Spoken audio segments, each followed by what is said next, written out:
Hey, what's up, family and friends? Moving back here with the Bulletproof diet. I'm gonna be doing chapter 3 and getting it all in one video instead of 2 parts.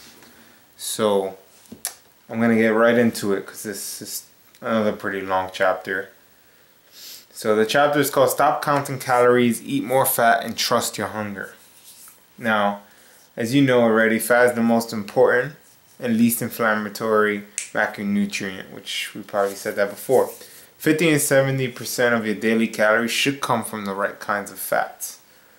Eating more healthy fat makes your body better equipped to naturally turn it into energy. Teach your body to burn fat for energy and it becomes a high performance machine. Cells, organs, and your brain are all made of fat and need high quality fats to function correctly. Cholesterol is actually something you may worry about, but it's very vital to your body, and your liver actually manufactures it according to your body's needs. So this whole thing about cholesterol and like, oh, I shouldn't eat too many eggs.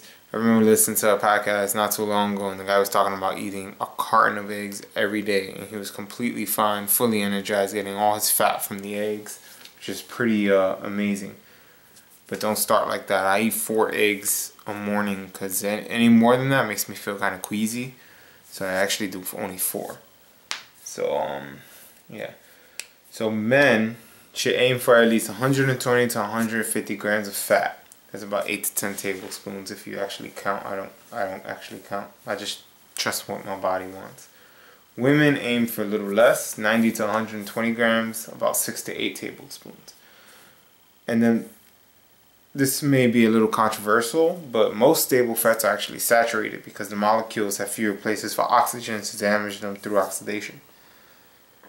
And oxidized, which are damaged fats, cause you to age more quickly, create inflammation in your body, and make less effective cell membranes. So, I mean, you gotta get the right kinds of saturated fat, not like, oh, let me eat this fried chicken. That doesn't work. And then another kind of stable fat is called the monounsaturated fat. And it's relatively stable because mono means one. So there's only one way that oxygen could get in there. But then we go into omega-3s, and everyone knows how great omega-3s is. This is why, you know, people eat fish and blueberries. Well, I'm talking about blueberries. Sorry, I'm mixing it up with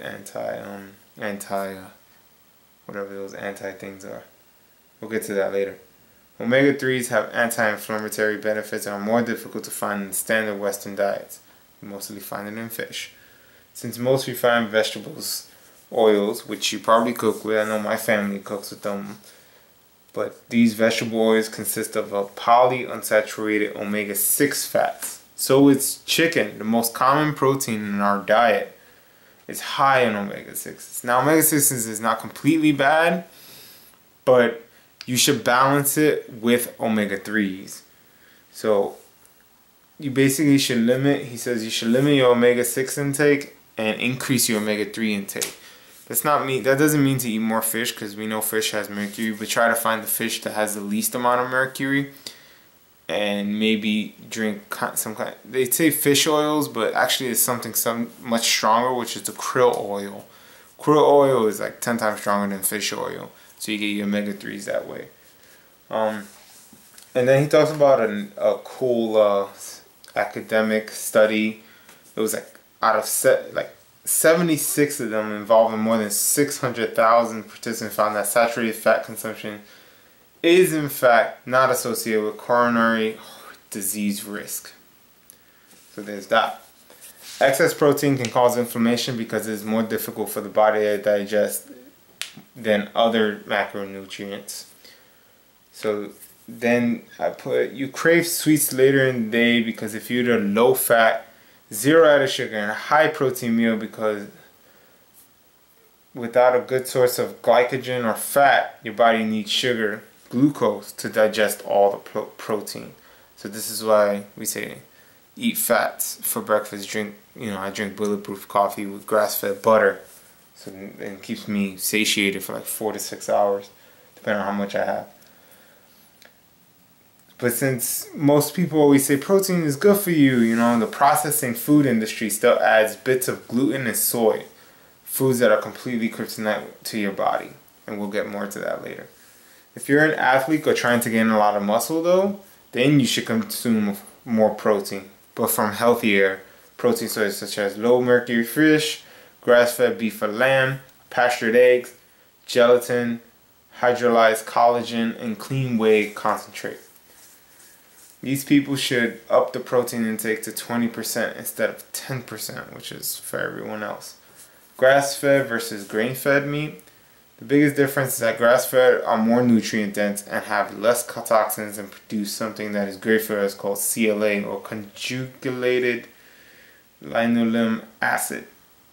Now if you see grass-fed meat, or like even the grass-fed butter that you use, it has like a yellow tint to it. So it's like a yellow fat is a sign of nutrient density.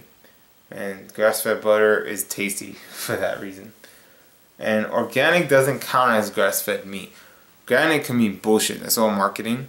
So you have to actually look for grass-fed. You gotta look for the tag. If you decide to look for that kind of meat, you gotta look for the tag. Make sure it's grass-fed. And not only that, but from those, I'm pretty sure you've seen documentaries with all these chickens and all these animals being slaughtered. They feed these animals not only grains, but in the grains that they feed them inside, they put things like stale breads, leftover cereal, chicken feathers, sometimes garbage. Like all this stuff is what your food is eating, and that's being transferred from that to your body. That is disgusting. When I seen that, I was just like, okay, I gotta chill with eating certain kinds of chicken. It's really hard to get your food, you know, but you gotta work with what you got. And of course, Mom was right. You know, he talks about eat your vegetables, but I don't need to say anymore. I mean, we've all been told to eat more and more vegetables. And then on top of that, he does talk about focusing on veggies that make you feel energized. And some might make you actually feel a little less energized. They might cause you to be like, ooh, might hurt your stomachs, you know, like if you was to eat a pepper, maybe you have a food allergy to pepper. And the food allergy doesn't mean like, oh my god, I'm gonna die and head to the hospital. No, it just means that, you know, maybe it gives you a tummy ache, maybe it gives you bad gas, as he says in the book, room clearing gas, or maybe it just makes you weak. So this is something that actually takes work. Try not to be too lazy. Pay attention to your body. And the best thing is that, you know, if you don't like veggies, you can coat them in sea salt. Sea salt's healthy. Melt some grass-fed butter on them, or lightly heat it on the fire with a bit of water and some coconut oil. This is what I do to actually make it taste good. I eat things like Brussels sprouts. I cook my spinach and eat it just like that, you know. So I gotta make it tasty somehow. Starch and fruit should be taken as only 5% of your daily intake. As a dessert after dinner, maybe make a small bowl of mixed berries. And don't do it during the day, especially not in the morning, because it's just going to mess up the rest of your day. Then he talks about resistant starch that you can find. I've never really gone into this, but basically with this kind of starch, it feeds the healthy bacteria in your gut because it doesn't break down. It's basically food for the bacteria in your gut to make them work better. Then he talks about how grass-fed butter creates something called butyric acid. I'm probably saying that wrong, so don't quote me on this. It's healthy and needed for you to have a healthy gut and brain, and this is caused by you eating the right kinds of fats, especially like grass-fed butter. And what resistant starch does is stabilize blood sugar and provide building blocks for serotonin, so it helps you sleep. And types of resistant starch you can get, this is why I said I've never heard of it, is like green banana flour, plantain flour, any kind of special resistant starch, and potato starch. Then we go back into fruits. Fruits with the least amount of fructose, most nutrients, and lowest amount of anti-nutrient multipliers are raspberries, blackberries, and strawberries. It's funny because in my fridge in a little while I'm going to have that. I usually have it like an hour or two before I go to bed. Kryptonite foods are not even worth putting in your body, such as like sugar, any kind of bad sugar, anything with fructose. You limit your fruit intake. But anything else, you know, dark chocolate is good too, but it has very minimal amounts of sugar. Because why sugar is bad for you? Why eating those cookies, cupcakes, all that crap, milk chocolate and all this stuff? Because sugar causes your insulin levels to boost from eating, right? From eating them. And of course eating excess carbs, because the carbs turn into sugar. So this signals your body, oh, I have energy to burn, so let me store all the fat. How you think you know, people end up with those bellies. But if you keep your insulin levels low, eating the right kinds of foods, your body will learn to burn fat, as I said earlier. You know, it becomes a fat burning machine. Then he talks about processed foods, but I'm not even going to get into that because everyone knows how bad that is. This also includes bread because of gluten, and we'll get more into that in further chapters. Anything that's GMO, that's been said, you've probably seen documentaries, read an article on Facebook about it. It's around vegetables, oils. These things don't come from real, and as I said, they have so much omega-6s. So I personally stick to olive oil and coconut oil. The only reason why I even have olive oil is to mix it up. But mainly coconut oil is used. And then grains, which is processed. Most of them are processed.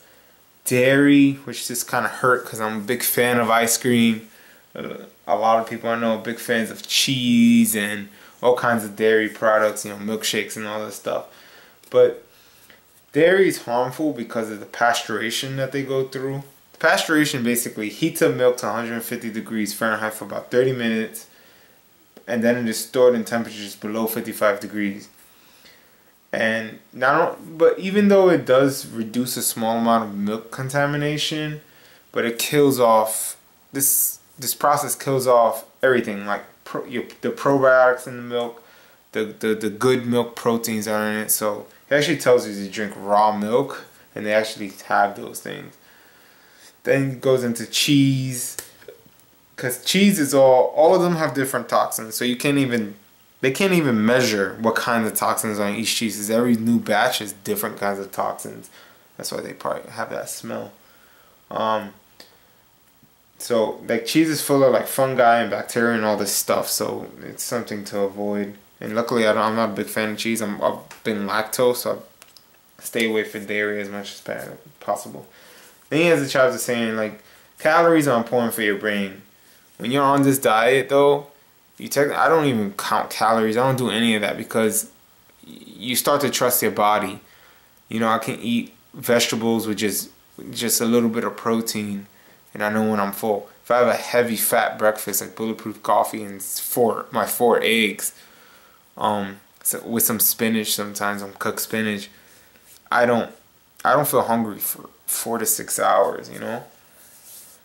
Because as you do this, when you remove all the toxins you eat and you remove the toxins from your body from eating right, and it starts like excreting all the toxins, your body regulates, and you'll know exactly how much you need to stay satiated throughout the day, stay energized, and stay completely focused.